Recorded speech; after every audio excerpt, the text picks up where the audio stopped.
সবাইকে জানাই নতুন বছরের অনেক অনেক শুভেচ্ছা। সবার নতুন বছর খুব ভালোভাবে কাটুক, আনন্দে কাটুক, বই পড়ে কাটুক, আর অন্যকে বই পড়াতে উৎসাহ দিয়েও কাটুক। দেখতে দেখতে একটা একটা করে দিন চলে যায়, একটা করে বছর চলে যায়, এবং নতুন বছর আসে, পুরনো বছর চলে যায়। আমরা যারা বইপ্রেমী মানুষ তারা নতুনকেও যেভাবে স্বাগত জানাই, পুরনোকেও বা যেভাবে বিদায় জানায়, আমাদের কাছে হয়তো একভাবেই বিদায় জানানো বা স্বাগত জানানোর উপায় সেটা হলো নতুন বই কিনে বা অথবা নতুন নতুন বই পড়ে। সারা বছর আমরা বই পড়ার মধ্য দিয়ে থাকি এবং যে কোনো উৎসব, যে কোনো আনন্দই আমরা কিন্তু বই সংগ্রহ করে থাকি, উদযাপন করে থাকি। এই ভিডিওটা আপনারা যখন দেখবেন তখন নতুন বছর পড়ে গেছে, কিন্তু বইগুলি আমি অ্যাকচুয়ালি 31শে ডিসেম্বর সংগ্রহ করেছি, তাই ভিডিও করে সেটা আপনাদের সাথে শেয়ার করতে করতে নতুন বছর পড়ে যায়। কিন্তু বইগুলি আমি যেহেতু বছর শেষেই কিনেছি, তাই বছর শেষের বুক হল ভিডিও হিসাবেই এটা আমি আপলোড করব। প্রথমেই যে বইটির কথা বলবো সেটা হলো সায়ন্তনী পুততুণ্ডর কাল রাত্রি, অধিরাজ সিরিজের নতুন বই। নভেম্বরে বেরিয়েছে, 2024 নভেম্বরে প্রকাশিত হয়েছে। প্রথমেই যেটা বলবো সেটা হলো ভীষণ মোটা একটি বই, প্রায় 850 কাছাকাছি পেজের বই এটা, 783। বইটি শেষ করাটা হয়তো কিছুটা চাপের হয়ে দাঁড়ায়, এবং বইটির অলঙ্করণ খুবই সুন্দর। দেখে নি অলঙ্করণ কে করেছেন। ওঙ্কারনাথ ভট্টাচার্য। ওনার অলঙ্করণ আমি প্রচুর পত্রপত্রিকায় দেখেছি, খুবই সুন্দর, এবং দেখতে পাচ্ছি যে অলঙ্করণ রয়েছে বইটা জুড়ে মোটামুটি।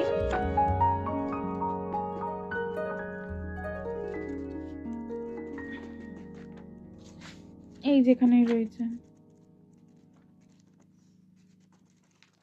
বেশ সুন্দর বইটা, বেশ ছোটখাটোর মধ্যে বটে। ছোটোর মধ্যে বইটা হলেও এই এতটা মোটা বই তো ক্যারি করাটা খুব মুশকিল, বা হাতে ধরে যে এভাবে পড়বো, যে সাপোর্ট না দিয়ে পড়বো সেটাও হবে না। এই বইটি পড়ার জন্য অবশ্যই নিচে একটা সাপোর্ট লাগবে, সেটা কোল হোক, বালিশ হোক, টেবিল হোক, যাই হোক সাপোর্ট লাগবে, কারণ এই বই হাতে ধরে পড়া যাবে না। অধিরাজ সিরিজ আমি এর আগেও পড়েছি, তাই অধিরাজের সাথে, অর্ণবের সাথে বা ডক্টরের সাথে, সবার সাথেই পরিচিত। দেখি পেছনটা কি লিখেছে। ইতিহাস জন্ম দিয়েছিল এক ফ্র্যাঙ্কেনস্টাইনের। ইতিহাস ভুলে গেলেও ফ্র্যাঙ্কেনস্টাইন কিন্তু ভোলেনি তার স্রষ্টাদের, কখনোই ভোলে না। যারা তাকে সৃষ্টি করেছিল তাদের শেষ করতে আসছে সে। হাতে মাত্র 72 ঘন্টা। আমার হাতে 72 ঘন্টা থাকলেও আমি 72 ঘন্টা শেষ করতে পারবো না, তার চেয়ে একটু বেশিই লাগবে।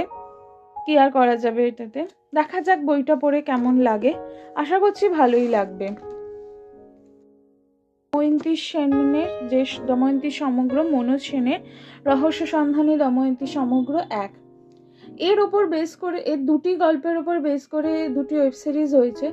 তার মধ্যে প্রথম যেটা শান্তিনিকেতনের ওপর, সেটি আমি দেখেছি, নামটা আমার এই মুহূর্তে মনে পড়ছে না, সেটি আমি দেখেছি, এবং বইটি যখন দোকানে দেখি তখন মনে হলো যে দেখেছি, নিয়ে যাই, দেখি পড়ে কেমন লাগছে। কারণ ওয়েব সিরিজ বা সিনেমা আর বই পড়ার মধ্যে আকাশ পাতাল তফাৎ হয়। কভারটা খুব সুন্দর।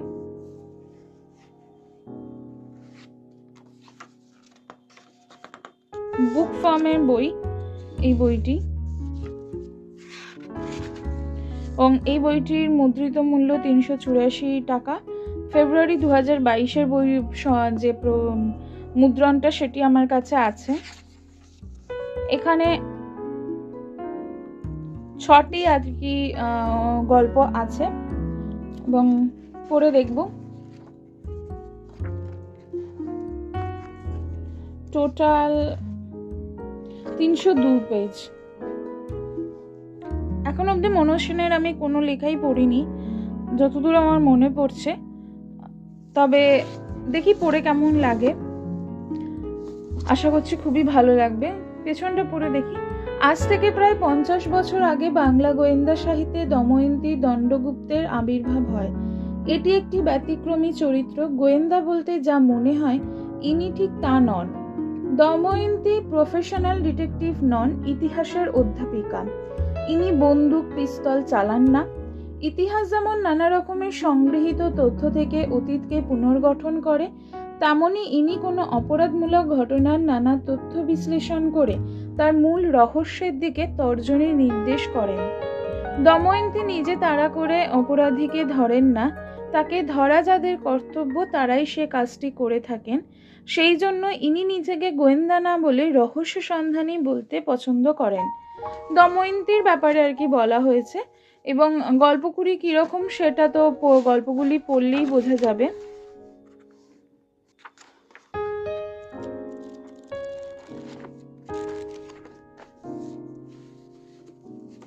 এটি সেকেন্ড সংগ্রহ, সেকেন্ড বই। এবার আসি তার পরের বইটি, সরঞ্জিৎ চক্রবর্তীর নীল রোলার এবং লাল রোলার। বইটি আনন্দ থেকে প্রকাশিত।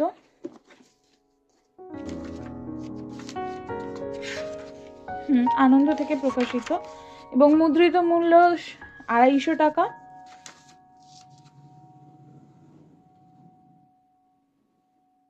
এটি 2023 ডিসেম্বর মাসের যে মানে সংস্করণটা, সেটা আছে প্রথম সংস্করণই যেটা। এবং বইটি এটা অনেকটা বড়।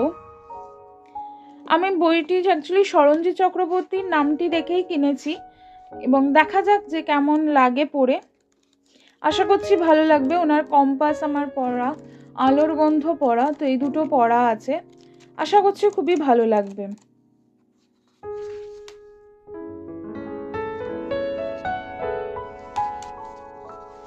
এটি আমার তৃতীয় সংগ্রহ। পরবর্তী যে বইটির কথা বলবো সেটি চন্দ্রলেখা অন্তর্ধান রহস্য, অভিরূপ সরকারের। এই বইটি হলো দ্বীপ প্রকাশনী থেকে প্রকাশিত। বইটির যে মুদ্রিত মূল্য সেটা হলো, এটাও 250 টাকা মুদ্রিত মূল্যে। এবং এর ব্লারে যেটা লেখা আছে, চন্দ্রলেখা সেন হঠাৎ হারিয়ে গেছে। কোথায় গেল সে? কয়েক মাস বাদে তার বিয়ে হবার কথা। দল ছেড়ে দিয়েছিল বলে কি তার পুরনো মাওবাদী সহযোগীরাই তাকে সরিয়ে দিল, নাকি সম্পত্তির লোভে তার সৎমাই খুন করিয়েছে তাকে?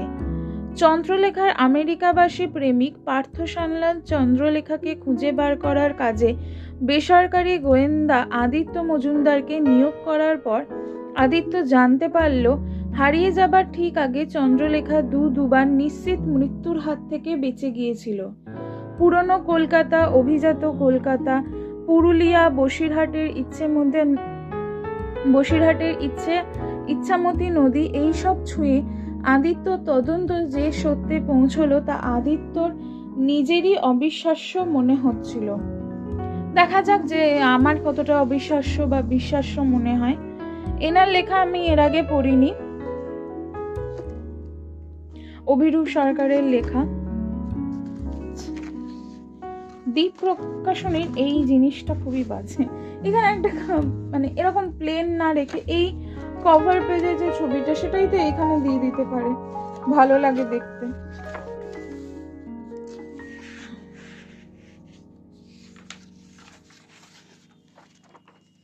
টোটাল বইটি 248 পেজের বই। দেখি পড়ে কেমন লাগে। নেক্সট পরবর্তী বই হিমাদ্রি কিশোর দাশগুপ্তর বাজে গো বীণা।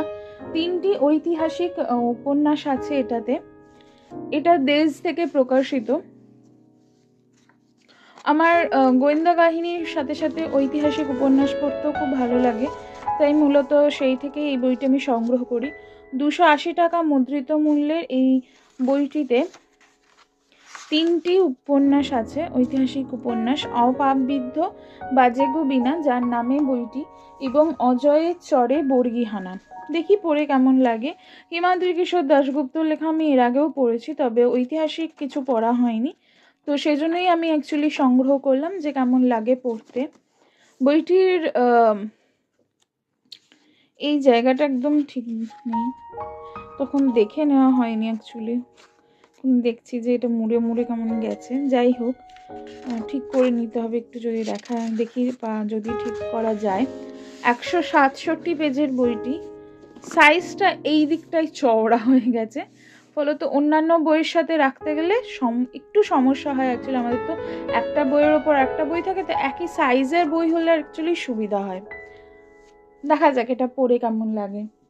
এবং পরবর্তী যে বইটি, সেটি হলো আমার অত্যন্ত প্রিয় একজন লেখকের বই, প্রীতম বসু, 5 মুড়োর পঞ্চানন মঙ্গল। প্রীতম বসুর দুটি বই, প্রাণনাথ হয়েও তুমি এবং চৌথুপী চর্যাপদ, আমি আগের বছরই পড়েছি এবং আমার আগের বছরের সেরা বইগুলোর মধ্যে এই দুটো বই অবশ্যই আছে, যেটা পড়ে আমি ভীষণ খুশি হয়েছি, আনন্দ পেয়েছি, মন ভালো হয়ে গেছে যাকে বলে। তো সেখান থেকেই 5 মুড়োর পঞ্চানন মঙ্গলটা আমার ছিল না আমার কাছে, তো সেটা সংগ্রহ করলাম। এবং আমি আমার এই পেজে এর আগেও আর কি পেজে না, এই চ্যানেলে আমি এর আগেও আপডেট দিয়েছিলাম যে প্রীতম বসুর নতুন বই আসছে ফেব্রুয়ারিতে, এবং সেটা অবশ্যই আসার সাথে সাথে আমি কিনে ফেলবো, আই এম শিওর। এবং এটা পড়ার জন্য মুখিয়ে রয়েছি। অধিরাজটা শেষ করেই আমি এটা ধরবো, এবং এটার মুদ্রিত মূল্য 250 টাকা। 2024-এরই আর মার্চের এডিশনটা আমার কাছে আছে। কিছু বলার নেই এইসব বই নিয়ে, পড়ে বলবো, একেবারে রিভিউ দেব।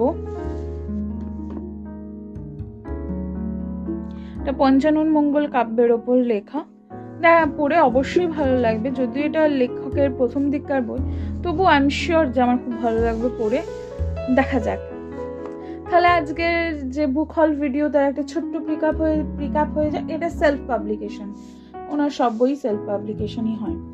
5 মুড়োর পঞ্চানন মঙ্গল প্রীতম বসুর, দেশ থেকে প্রকাশিত হিমাদ্রি কিশোর দাশগুপ্তর বাজে কবিনা, 3টি ঐতিহাসিক উপন্যাস। দ্বীপ প্রকাশনী থেকে প্রকাশিত চন্দ্রলেখা, অন্তর্ধান রহস্য, অভিরূপ সান্যাল। আনন্দ থেকে প্রকাশিত সরঞ্জিৎ চক্রবর্তীর লেখা নীল রোলার এবং লাল রোলার। আর দময়ন্তী সমগ্র, রহস্যসন্ধানী দময়ন্তী সমগ্র, মনোজ সেন। এটা খুব সম্ভবত বুক ফার্ম, দেখে নি, হ্যাঁ বুক ফার্ম থেকে। আর সদ্য বিভা থেকে প্রকাশিত অধিরাজ সিরিজ, সায়ন্তনী পততুণ্ডর কালরাত্রি। 6টি বই যত তাড়াতাড়ি সম্ভব শেষ করে আবার নেক্সট কি বই কিনছি সেটা আপনাদের সাথে শেয়ার করব।